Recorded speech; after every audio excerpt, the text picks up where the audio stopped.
Thank you all for being here. My name is Andrew, and just to start, this is my journey of my come up, my rise, my fall, of being an actor and an entrepreneur.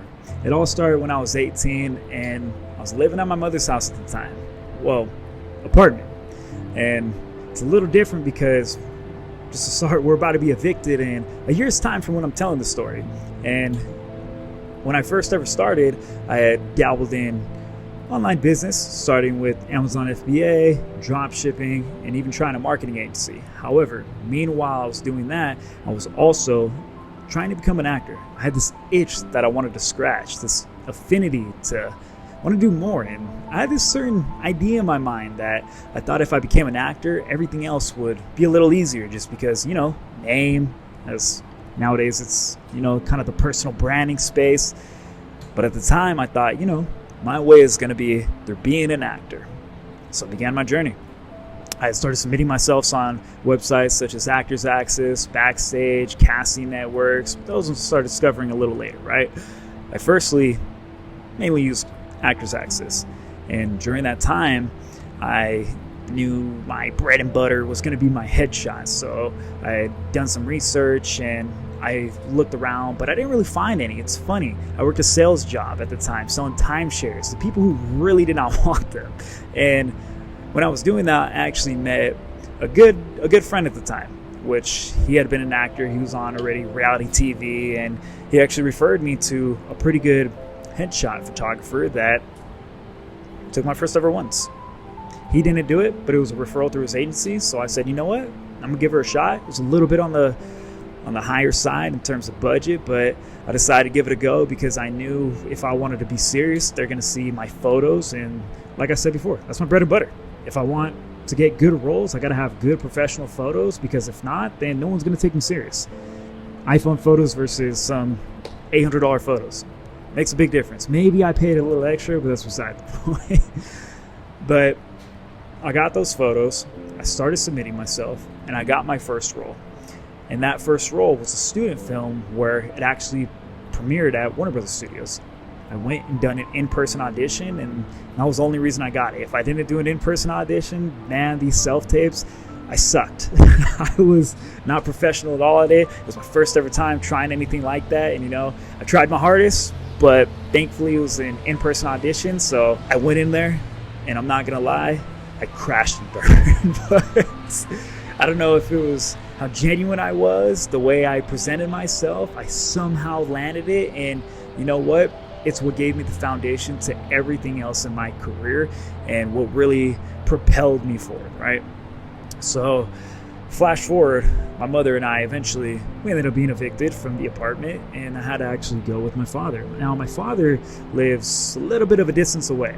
He lived in the mountains. And before, I was actually used to making a little bit of a commute for the film that I was doing at the time, because it was filming every single weekend, and it wasn't very close. It was about an hour drive. I would get up around 5 a.m. and I'd be gone out the door around 6. I think my call time was at 7. So I was used to it, especially it was for my dream, my passion. I really wanted to make it work. And when I had moved away, that's when the dedication really took into effect. It was just me, my little 2.5 liter inline 5-cylinder engine Jetta, and I was making it work, driving all the way to LA. Sometimes it would take 2 hours. Typically, if I got lucky, an hour and a half drive from the mountains. So I would embark on that journey, and when I would go, I wasn't getting paid. It was all free work, especially within that first year. I was just in the trenches, just grinding away, trying to build up my resume, build up my reel, and I would get blessed with a few opportunities of actually getting paid. So that was a huge blessing in and of itself. But at the time, I was working a job at Coach, and I hated that job. Hated is probably an understatement. Every hour I spent, which was 8 hours at a time, I hated it there because I felt like I could be pursuing my passion. I felt like I had this burning desire that I knew I could do more. On my breaks, I would be getting ahead. I would be doing self-tapes, auditions, submitting myself left to right, and really creating more opportunity. I was obsessed at the time. And it worked. I was eventually able to quit my job, and that's when the journey really started. I started doing it consistently after I had a built up resume, and I started making a living off of it. It was literally my day job. That's when I had made the decision to actually move to Orange County, because I knew some people in Orange County, some pretty lovely people that helped me out at the time, and I'm very grateful for that. So I was staying at a friend's house at the time, and that's why I was commuting back and forth to LA and Orange County, because it actually started where I was spending the night some nights there, and he told me, we had a conversation like, dude, like, just move in. And that's what I did. It took me in like family, and I'm grateful for that experience, because it really skyrocketed my career. It made me actually be able to be right there in the action and be able to stay focused, committed. I would make that commitment beforehand, but it was a lot different actually being in the game and striving for more day in and day out. That's when I actually even started taking acting classes. I didn't have money for acting classes. I literally had to build and grind my way there. I had to get experience through actually just working hands-on. I would do all these free films because I wanted experience. I didn't have the money for these acting classes, but I knew I had to learn. I knew I wanted it one way or another. So that's when I started climbing up the ladder more and more. And then eventually I got roles such as I booked a Super Bowl commercial. Nothing crazy, it was a background, but that was without an agent. My whole acting journey for the most part was without an agent. My big roles were without an agent. I did it on my own, by myself, no connections, no help, just a determination to win and get ahead. And then eventually I even did a World Series commercial. That was really cool. I was for the Dodgers and Yankees. It's right there. Big old Dodger jersey. I think it was an Ohtani one. And then I also had my little fresh New Era fitted cap, little taper on the sides, you know. But all that aside, that was a really amazing experience. And it all happened by accident. It wasn't supposed to be a World Series commercial, but it ended up being so. So that was awesome. And eventually I booked a role for the Pageant of the Masters. If you're familiar with that, it happens in Laguna Beach, and it was a very amazing time. I had worked every single night for, I want to say it was 60 days in a row, and man, that was one of the best experiences I had in my life at the time. It was so fun because at the time I was still doing kind of my dabbling in entrepreneurship, and it was an amazing experience because at the time I had a kind of side gig where I drive a bunch of exotic vehicles, as you guys may have seen, and I was doing that meanwhile doing the pageant, and I felt like the shit. I felt like the shit. I remember one time I did a shoot with a Rolls Royce, pulled up, big old Cullinan in the parking lot, and man, that was fun. But that aside, like I said, I was doing that every single night, and I felt like I was on top of the world. I had made the LA Times, and I was performing every single night on this big old runway with my shirt off, all ripped to the core. It was fun. It was a really fun time. But then eventually, all those good and high times, they come to an end. Shortly after the pageant, half of my face had been paralyzed. I'd gotten Bell's palsy. It started with a little tingling and then eventually got worse and progressed. And not too long after that, my sister had passed away. My sister had passed away on Black Friday. I was with my lady at the time, and I came home. I was actually living with my sister, and I peeked through her door, through the crack, and saw her slump back. I noticed it instantly. I went in there in a hurry, in a rush, because I had a bad feeling, and I grabbed her in my arms, put her on the floor, called 911, started doing CPR, and did everything I could. Keep in mind, half of my face is paralyzed. The ambulance came, and they pronounced her dead. By the time I was already there, it was too late. They literally said the exact words, "She was cold to the touch. How long until you had found her?"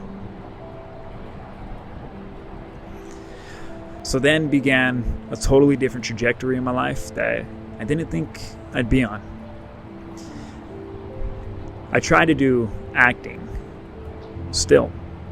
I tried to be more consistent with roles. A bunch of self-tapes, auditions. But it's kind of hard when half of your face is paralyzed where you can't even crack a smile and your left eye won't even blink. I didn't wear an eye patch from time to time. It was a crazy experience. And then as I tried more and more, I got into a car accident. And guess where? On the way to my sister's candlelight service. If that isn't a sign from God, I don't know what is. That is what truly changed the trajectory of my life. And I took that as a sign to look elsewhere. I realized maybe acting wasn't what I was necessarily meant to do in this life. I was meant for something else. Do I necessarily fully know that yet? No. It's in God's will, and He'll show me that slowly, more and more within time. But I trust Him. And so began where I am today. Even right as that happened, I remember I had a pretty prominent sort of TV role, and I was doing good. You can even look this up. You look at my name, it shows one of my last roles. It was in December of 2024. Sorry, it was in November of 2024. Filmed the month before that. But like I said, I realized that journey was no longer for me. And with my teachings and my knowledge of the industry, I'm more than happy to teach anybody who's aspiring, who actually wants to become an actor. Maybe you're struggling to even become a paid one. I've been there, done that. I have the knowledge. I know how to get you there. I mean, at 19, I booked my first ever commercial role with Universal Studios. No agent. 20, that's when I did the Super Bowl one, as well as the World Series. Films, TV, commercials, I've done it all. You can literally look up my name and full resumes. I've done close to 100 projects by now. And still to this day, I still do things here and there, but I realize that's not the primary objective of my life no more. But for those who still want to do it, I'm willing to reach out as a helping hand. But that's not what this channel is about. This is simply the raw reality of my journey, my travels, and really a documentary of my life. If you are interested, go ahead and please feel free to check out my other channel. It is TRA Society. But back to this video. So the reason I really wanted to make this is to point out you don't know the trajectory of your life. Things could just change and happen just like that.